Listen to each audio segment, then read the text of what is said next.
What's up, fellow movie buffs and film connoisseurs? It's your self-proclaimed Cinema Shogun here, welcoming you to the channel where we slice and dice through your favorite movies and TV shows with the well-edged samurai sword. Now, it's been a while since WandaVision wrapped up, and I feel like it left all of us wanting more. It left all of us a little bit empty. I think all of us was expecting a little bit more from the finale. I mean, we had Paul Bettany acting like there was going to be this big cameo in the show. We thought, all these different characters were going to pop up. Where is Mephisto? And one obvious choice to pop up in the show was Doctor Strange. I think all of us had an inkling that Doctor Strange was going to show up in the finale. Well, comes to find out, he was actually supposed to pop up in the finale. And the reason he didn't might surprise you. So in a recent interview with the Rolling Stones, Kevin Fiege sits down and confirms that Doctor Strange was indeed supposed to be in WandaVision. In fact, those commercial breaks that happened throughout the show, the little Wanda commercials, we all thought there was something more to those commercials. We read into them really deep. I know people were just breaking them down and dissecting them online, coming up with all these crazy theories. And after the show ended, it just all felt empty. Like all of this was for nothing. But it turns out it wasn't. It turns out a lot of you were right in your theories. It turns out these commercials were actually supposed to be a way for Doctor Strange to reach out and communicate with Wanda. And just hearing that right away just seems like it would have been so much better. But, of course, that didn't happen because Kevin Feige says that Benedict Cumberbatch, Doctor Strange, was written out the show because he was white. Yes, you heard that right. The WandaVision team wanted to avoid another white guy showing up and saving the day in WandaVision. So therefore, they didn't put Doctor Strange in WandaVision because he was white. Now you gotta sit there and ask yourself, what sense does this make? What audience are you trying to appeal to? I think anyone. It doesn't matter the color of your skin. I don't care what God you worship, what gender you claim you might be. Anyone watching that show would have been hyped and happy for Doctor Strange to pop up. But no, he didn't because of the color of his skin. And they didn't want another white man saving the day. Never mind the fact that Scarlet Witch is white. Never mind the fact that the actor who plays Vision is white.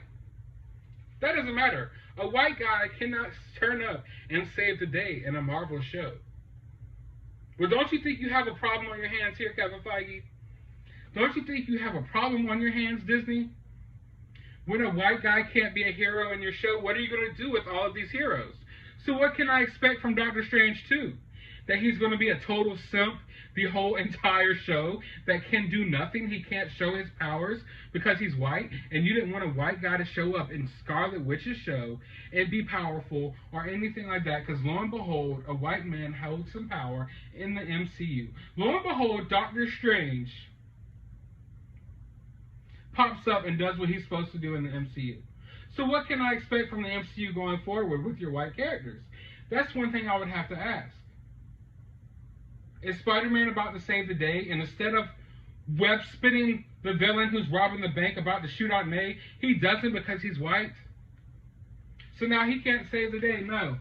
So what sense does this make? It's just, when I hear things like this, I get at a loss for words. Why? What was the point? This show has been over. This show is over. We've moved on. We've already watched The Falcon and the Winter Soldier, the show that you put out that was all about race. Why did you feel the need that you have to go on an interview and say this? Why? And who do you think you're appeasing by this? Who do you think you're pleasing with this message? Anybody watching your shows are watching it because they're Marvel fans. And I would assume, it's safe to assume, that they wouldn't mind someone like Doctor Strange popping up and helping Wanda and being a hero. So, it's just like, I honestly don't even know what to say, and I just don't know what is the meaning of this. You wrote Doctor Strange out of your series because he's a white guy, and you didn't want a white guy to help anyone at the end of the day? So what are you doing? What are you doing here? like, I honestly want to make content and talk to you guys and give you my feelings, but like, what the hell? Like, why? What is the point? I already basically crapped on Captain America, Steve's legacy, and the Falcon and Winter Soldier, and acted like his shield had so much controversy and racial, like racism behind it, when Cap was the only man to ever wield that shield. And you acted like the history of it was so crazy and convoluted, and like Cap, you basically portrayed Steve to be some type of racist, and now you're portraying Doctor Strange as he can't show up and show his powers. He's a white guy. We can't put him in the show. And it's just who are you trying to appeal to? Kevin Feige, who did you think that someone's going to read this and give you a fucking cookie or a pat on the back? What's with all the virtue signaling? Why do you feel like phase 4 of the MCU has to go so woke? I'm telling you right now, it's going to backfire, and it's going to backfire drastically. And people could think whatever they want. They could think things are too big to fail. But I'm telling you, just from the title of Captain Marvel 2, how that changed it to the Marvels, watch. I'm telling you, keep virtue signaling. Keep putting this stuff in your movies. And keep saying things like this. And watch what happens. Watch what happens. People might still show up and watch your movies. They're going to stop buying the products. They're going to slow down. And it's going to hurt your pockets. It's going to hurt eventually. But, and then, like I said, I have to ask, like, who are you trying to please by this? And let's be honest. A lot of people try to dodge this all the time. I'm not going to sit here and bullshit anyone. Who do you think is the key demographic that's watching these Marvel movies? In all honesty. Who do you think is the main demographic of people watching the MCU, buying Marvel comic books, buying Doctor Strange action figures? Who do you think it is? I'm not going to tell you the answer. But if you have common sense, you'll know. And you would wonder, why do you go out of your way to ostracize those people so much? So much for what? And be preachy to your audience. For what? I would have to believe, now I understand there's going to be bigoted, hateful people everywhere. But I would like to believe that most Marvel fans are pretty good people.